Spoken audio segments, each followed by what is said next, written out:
Hello everyone welcome to the fuel creators. तपाईँलाई height बढाउन मन छ तर कताबाट सुरु गर्ने थाहा छैन? आज म तपाईँहरूलाई साइन्टिफिकली प्रुभन 6 मेथड बताउँदैछु जसले मेरो पनि हाइट सुधारेको छ। यदि यसलाई तपाईँहरूले पनि फलो गरे 100% फरक देख्नुहुनेछ। इन्टरनेटमा थुप्रै प्रकारको भिडियोहरू पाइन्छ हाइट इन्क्रिजको बारेमा। यो सप्लिमेन्ट लिनुहोस्, कोब्रा स्ट्रेच, डाउनवार्ड, ब्याकवार्ड, यो गर्नुहोस् त्यो गर्नुहोस्, तर यो सब के हुन्छ, फेक हुन्छ। यसमा केही पनि हाइटको डिपेन्ड हुँदैन। Now let's talk about the height increase of कसरी चाहिँ हाइट बढ्छ त। यसको चाहिँ 4 डिफ्रेन्ट फ्याक्टरहरू रहेको छन्। एउटा छ जेनेटिक्स, अर्को न्युट्रिसन, अर्को स्लिप र अर्को पोस्चर एट एक्सर्साइज। यो 4 फ्याक्टरले चाहिँ हाइट इन्क्रिजमा मद्दत गर्न सक्छ। 18 देखि 22 एजसम्म ग्रोथ प्लेटले काम गर्छ बोइजको भने गर्ल्सको चाहिँ 17-18सम्म मात्र काम गर्छ। त्यसपछि अलिकति कमै हुन्छ, प्रोबेबिलिटी हुन्छ हाइट बढ्ने। यदि तपाईँलाई कहीँ बाहिर पब्लिकको भिडमा उभिएको बेला धेरै ल्याङ्की लाग्छ, हाइट कम भएको कारणले अनकम्फर्टेबल फिल हुन्छ भने त्यो हाइटको कम भएको कारणले होइन, त्यो पोस्चर बिग्रेको कारणले हो। तपाईँको बस्ने, उभिने, चल्ने तरिका ठिक गरे 2-3 सेन्टिमिटर टलर देखिन्छ। इन्क्लुडिङ थिङ्स लाइक अब स्ट्यान्डिङ स्ट्रेट, सिधा उभिन कोसिस गर। र हाम्रो अर्को रहेछ सोल्डर ब्याक। यसले चाहिँ it helps to make a good posture.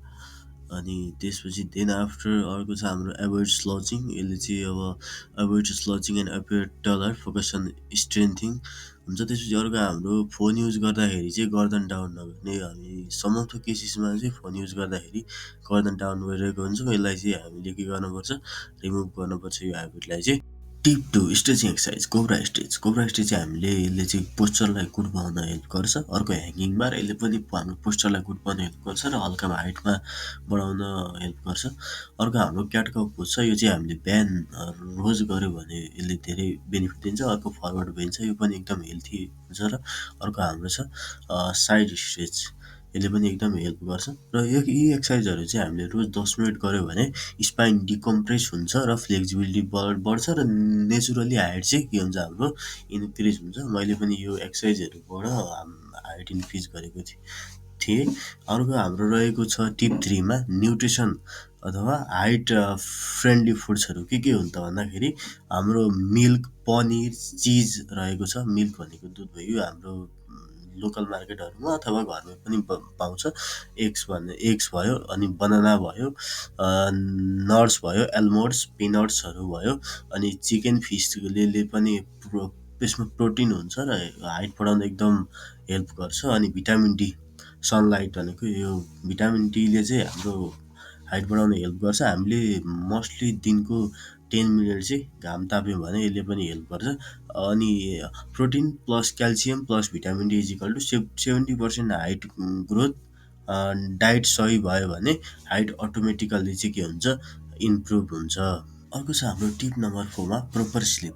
हाम्रो चाहिँ हाइट इन्क्रिजको लागि मिनिमम 7 देखि 9 आवर्सको स्लिप सर्कल हुनुपर्छ। त्यसमा ग्रोथ हर्मोन राति डिप स्लिपमा रिलिज हुन्छ। अनि स्लिप सेड्युल चाहिँ हामीले के गर्नुपर्छ, फिक्स राख्नुपर्छ। अर्को छ हाम्रो टिप 5 मा एभोइड हाइट किलर्स भनेको जस्तो हामीले स्मोकिङ हेबिटलाई चाहिँ लिभ गर्नुपर्छ। अल्कोहल, जङ्क फुड डेली खाने गर्नु भएन। जेरो फिजिकल एक्टिभिटी भयो भने पनि हाम्रो हाइट इन्क्रिज हुँदैन। हाम्रो फिजिकल एक्टिभिटी चाहिँ एक्टिभ छ, हामी एक्सर्साइजहरू गर्न एक्टिभ छौँ भने पनि हाइट इन्क्रिज हुन्छ। र हाम्रो लेट नाइट स्लिपिङ भन्नाले अब लेट नाइटसम्म चाहिँ स्लिप भएन, बसिराख्यो, फोन युज गरेर बस्यो भने पनि त्यो हाइटमा इन्क्रिज गर्न चाहिँ त्यसले के गर्छ, हार्मफुल हुन्छ र हाइट इन्क्रिज हुँदैन। र तपाईँहरूले यो स्टेपहरू फलो गर्नुभयो भने चाहिँ तपाईँहरूको हाइट इन्क्रिज हुने चान्सेसहरू छ। हाइट इन्क्रिज नेचुरल छ, कन्सटेन्ट रह्यो भने 30 डेजमा परिवर्तन देखिन्छ। यस्तै कन्टेन्टको लागि चाहिँ अनदर मोर कन्टेन्टको लागि फुएल क्रिएटर्सलाई चाहिँ तपाईँहरूले सब्सक्राइब गर्न नबिर्सिनु होला। नजिक रहेको बेल आइकनलाई बजाएर लाइक, कमेन्ट, सेयर, सब्सक्राइब गरिदिनु होला। यो चाहिँ मेरो फर्स्ट भिडियो हो च्यानलको। अनदर भिडियोहरू पनि, अरू भिडियोहरू पनि आउनेछन्। So guys, thanks for watching, love you all.